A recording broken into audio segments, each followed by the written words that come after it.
Olá, estamos de volta para o nosso terceiro e último bloco do programa Direito na TV, conversando aqui com o Dr. Diogo Nicolau Pizzica a respeito agora da questão do exame de ordem.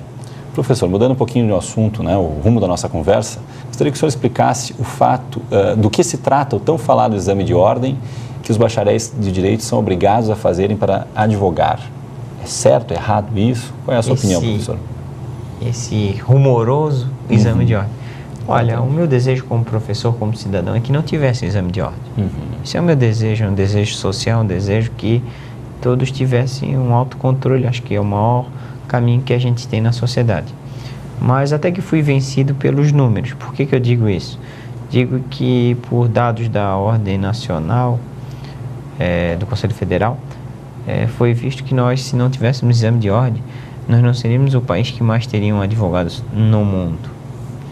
Nós teríamos mais advogados que o resto do mundo todo. Juntando todos os outros. Todos os outros. Eu conheci esse dado. Primeiro ponto.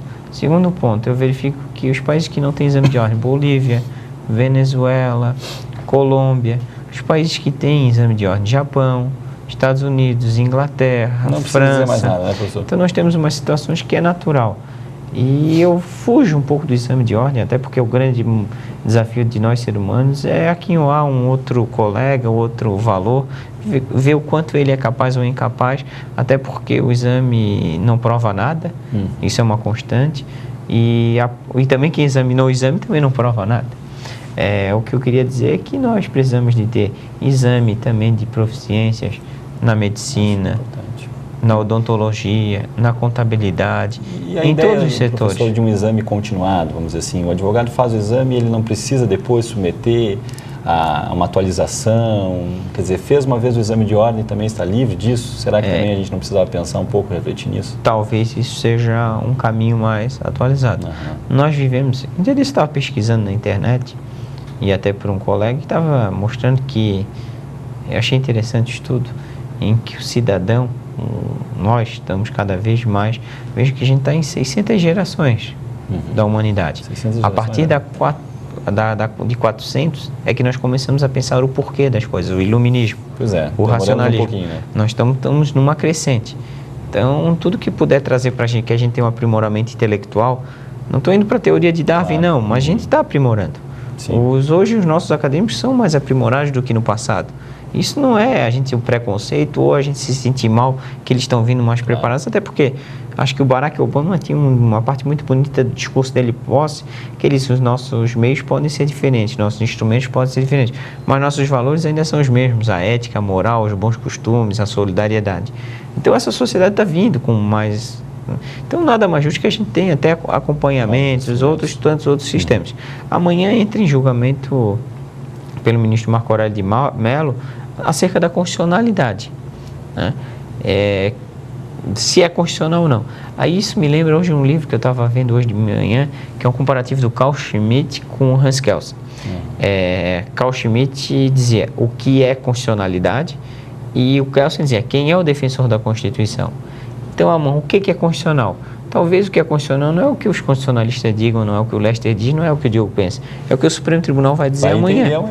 Talvez seja, e não raras vezes, a constitucionalidade jurídica ela é contrária à constitucionalidade popular. Então, amanhã nós vamos ter uma decisão, boa ou ruim, que talvez, ao menos vai pacificar esse rumo.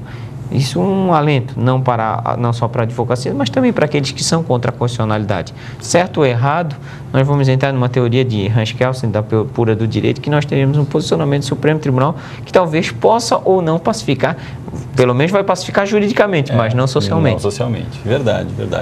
Professor, e mudando um pouco ainda o assunto, para aproveitar a sua presença aqui, considerando que o professor, a extensão do seu currículo, o senhor participou ativamente do exame da Ordem dos Advogados do Brasil, inclusive nos julgamentos dos advogados que são submetidos quando acusados de uma conduta, por exemplo, antiética. O que o senhor poderia nos contar acerca disso? Quer dizer, acho que é importante o cidadão saber que há um controle interno dentro da própria Ordem dos Advogados do Brasil. Como é que funcionam esses julgamentos, professor? Certo, professor. Professor, vou iniciar já com uma premissa que, para mim, cada dia se torna uma constante. Só um advogado pode julgar um advogado. Eu acredito que também é assim na medicina.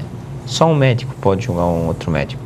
Tanto que, quando nós temos alguma dificuldade de um julgamento na medicina, é nomeado um perito. É claro. que é muito difícil o magistrado acabar, não estou dizendo que não pode, pode, mas ir contra uma perícia quando são bases técnicas. Só um advogado sabe o que um outro advogado sente na pele. Como exigir que o advogado tenha toda uma documentação relativa à sua relação? E nós passamos ao largo, ou muito próximos, de uma relação de consumo. Por pouco, o Superior Tribunal de Justiça entendeu que não há relação de consumo. Graças a Deus, porque não há.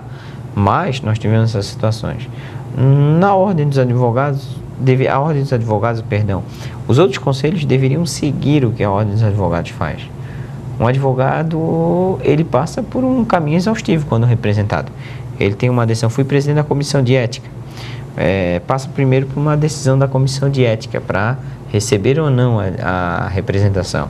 Posterior, nós temos uma instrução de admissibilidade, que depois volta para o presidente para ver se é admissível ou não, que é encaminhado para um conselho, às vezes nas subseções, e aí ele verifica se há admissibilidade, para depois encaminhar para o Tribunal de Ética.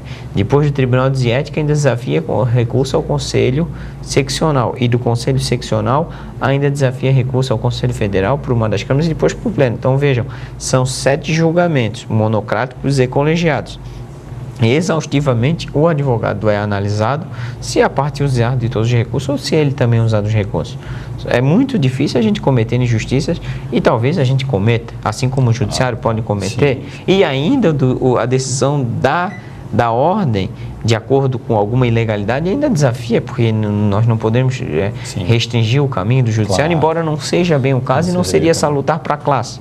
Então, a maior conquista que nós advogados tivemos e teremos e lutaremos para o resto de nossas atividades é que os assuntos de deontologia, de aspectos éticos, sejam resolvidos dentro da própria classe, porque ali é a seara própria, desde que nós tenhamos e continuaremos a ter com formações plurimas, com formações que representem efetivamente a sociedade. Perfeito, professor, mas é muito importante que o cidadão saiba que existe esse controle da seriedade com que é conduzido. Professor, desse modo agradecemos imensamente a presença do professor Diogo Nicolau Pizzica, que nos proporcionou uma verdadeira aula de direito e, sobretudo, de cidadania. Que sirvam as suas palavras, professor, para uma merecida reflexão de todos nós. Sem dúvida que eu e todos os nossos telespectadores pudemos aprender muito com o senhor. O meu muito obrigado e volte sempre, professor.